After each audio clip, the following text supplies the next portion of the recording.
میں نے تو اپنے طور پر سجدے ٹھیک کیے ہیں, روزے ٹھیک رکھے ہیں, عبادتیں ٹھیک کی ہیں, لیکن جب یہ میرے اعمال بارگاہ الہی میں قیامت کے دن پیش ہوئے اور مجھے یہ کہہ دیا گیا کہ تیرے سجدوں میں اخلاص نہیں تھا, تیرے صدقوں میں للہیت نہیں تھی, تیری عبادتوں میں یہ قصور تھا, تو اللہ کے لیے نہیں لوگوں کے لیے کرتا تھا, تو میں قیامت کے دن کیا کروں گا؟ میں تو تہی دامن رہ جاؤں گا.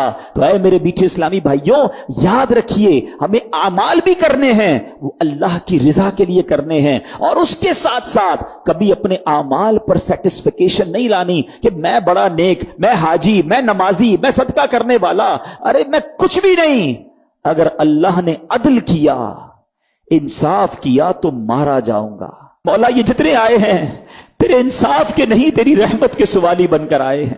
فقط اپنی رحمت سے ہمیں داخل جنت فرمانا, ہماری مغفرت فرما دینا. پچھلی امتوں میں ایک بزرگ ہوا کرتے, بیچ سمندر میں ایک پہاڑ پر تنہا رہتے تھے. اللہ پاک نے ان کے لیے انار کا ایک درخت اگایا تھا اور ایک میٹھے پانی کا چشمہ بھی نکالا تھا. انار کھاتے, پانی پیتے, دن رات اللہ کی عبادت کرتے. اسی حال میں 500 سال گزر گئے. 500 سال, ٹھیک ہے. اب کوئی سوچے نا, گناہ ہی نہیں ہے نا, عبادت ہی عبادت ہے. حضرت اسرائیل علیہ السلام تشریف لائے, انہوں نے کہا کہ آپ کی روح قبض کرنے آیا ہوں. کہا مجھے اتنی مہلت دے دیں کہ میں وضو کر کے 2 رکعت نماز ادا کروں, اور جب میں سجدے میں جاؤں نا اس وقت میری روح قبض کر لیجئے گا.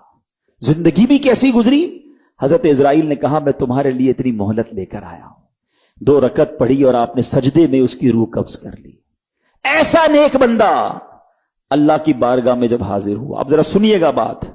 حدیث پاک میں ارشاد ہوا کہ اس بندہ خدا کو 500 سال جس نے عبادت کی اور سجدے میں جس کی روح قبض کی گئی, اس کو اللہ کی بارگاہ میں لایا جائے گا. فرشتوں کو اللہ حکم دے گا, اذهبوا بعبدی الی جنتی برحمتی, کہ میرے بندے کو میری رحمت سے جنت میں لے جاؤ.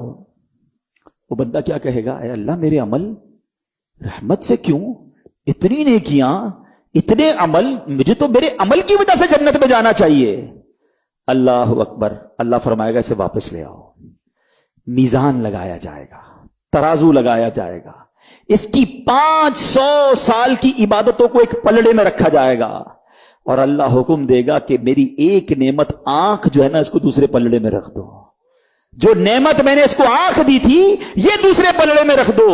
اللہ اکبر. صرف آنکھ کا وزن وہ 500 سال کی عبادت سے بڑھ جائے گا.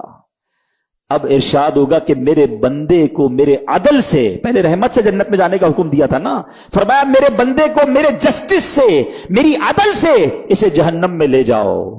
اب وہ گھبرا کر عرض کرے گا مولا معاف کر دے, اے اللہ تیری رحمت سے بھیج دے, اے اللہ میں تیری رحمت سے جنت میں جانا چاہتا ہوں. اللہ اکبر. اللہ پھر ارشاد فرمائے گا, اذهبوا بعبدی الی جنتی برحمتی, میرے بندے کو میری رحمت سے جنت میں لے جاؤ. یہ ہے اللہ کی رحمت. ورنہ اللہ نے نعمتیں اتنی دی ہیں نا, ہم سر سجدے سے ساری زندگی نہ اٹھائیں تو ایک رحمت کا بھی ہم شکر ادا نہیں کر سکتے. پھر وہ بندہ کیسے اللہ کی نافرمانی کرتا ہے جو اس کی رحمتوں اور نعمتوں کے بوجھ تلے دبا ہوا ہے. پلیز میرے میٹھے اسلامی بھائیو سمجھو اس بات کو. اللہ نے جس پر رحمت کی وہی بخشا جائے گا. وہ پنجابی شاعر کہتے ہیں نا, عدل کرے تے تھر تھر کمبن اچیاں شانہ والے. اے اللہ اگر تو عدل کرے گا تو بڑی بڑی شان والے بھی گھبرا اٹھیں گے.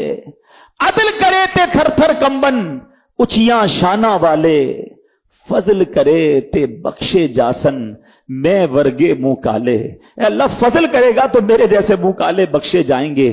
تو اللہ کا فضل تلاش کرنا ہے, اپنے اعمال پر بھروسہ نہیں رکھنا, رب کی رحمت پر امید رکھنی ہے.